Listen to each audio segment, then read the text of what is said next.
একটা জায়গা থেকে কাজ করতে হবে। কেউ মাইক কেড়ে নেবেন না, সবাইকে সুযোগ দেওয়া হবে যারা কথা বলবে। এ পর্যায়ে 1 মিনিটের জন্য কথা বলবে আলিম ভাই। আর আমি এখানে আমার পাশে দাঁড়িয়ে থাকা বক্তিয়ার ভাইয়ের বিষয়ে বলবো যে ঝিনাইদহে যে আন্দোলন সংগ্রাম চলছে, সেই আন্দোলন সংগ্রামে তাদের যে অন্তর্ভুক্তি সহযোগিতা ছিল, এর জন্য সাধারণ ছাত্রদের পক্ষ থেকে বিশেষ কৃতজ্ঞতা এবং সালাম। আমরা এ পর্যায়ে আলিম ভাইকে কিছু বলার জন্য আহ্বান জানাচ্ছি। অবশেষে চার কারো বাপের না, এই দেশ এখন আমার, তোমার, আমাদের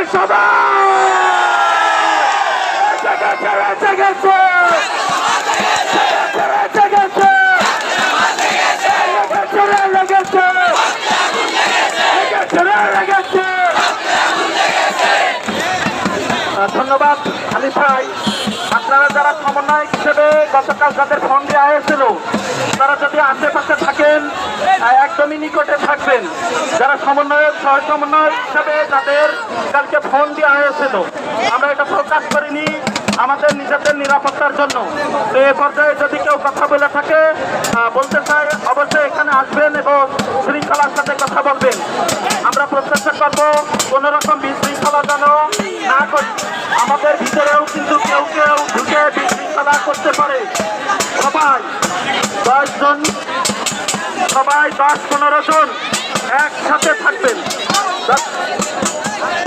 10-15 জন একসাথে থাকবেন, সুসংগত থাকবেন।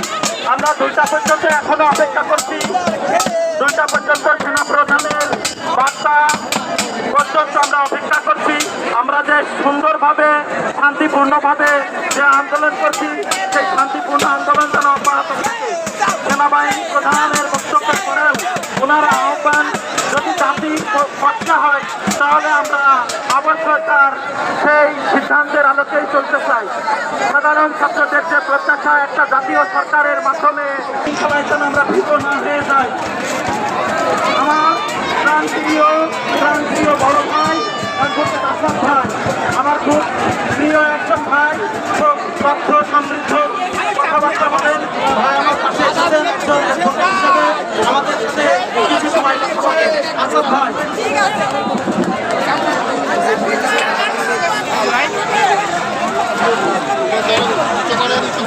আমি প্রথমে 2024 সালে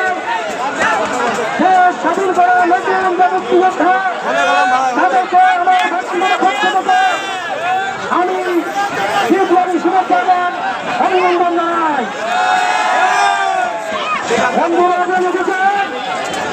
বাংলাদেশে শত শত ছাত্র সমাজের রক্ত ধরিয়ে বাংলার মাটিকে রক্ষিত করা হয়েছে। ছাত্র সমাজের রক্ত বাংলার মাটি ভেঙেছে। আমরা দেখেছি এই আন্দোলন করতে গিয়ে আমাদের অনেক সহকর্মী সহযোদ্ধারা মামলা নির্যাতনের শিকার হয়েছে। আমি প্রথমে এখান থেকে দাবি জানাতে চাই, সরকারের পতনের পরে হত্যা হয়েছে, তদন্তপূর্বক বিচারের ব্যবস্থা করতে হবে। ছাত্রদের নামে মিথ্যা মামলা দেওয়া হয়েছে, সমস্ত মামলা প্রত্যাহার করতে হবে।